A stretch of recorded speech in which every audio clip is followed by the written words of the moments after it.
Hey guys, how are you all? In this video, I'm going to show you that how can you post a Snapchat story on your Snapchat private account on or your Snapchat public account. So how can you post story at both account or both Snapchat account at the same time? So this video is quite interesting and simple to do.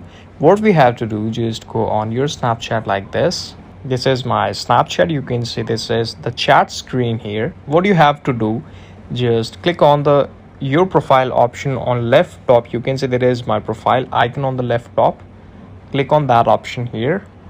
After that, you have to go on my storage option here. You can see there's a lot of option called new private story, new shared story, and add to my story.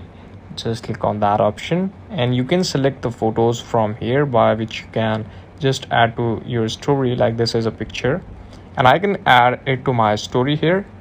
You can select the people's like my public story. You can also post it on your both accounts like this. Just click on public story and that will be updated on your private and your public account, both account at the same time. So this is the video. Thank you so much for watching it. Please subscribe the channel if you liked, and we will meet again with the next and the best video with all of you.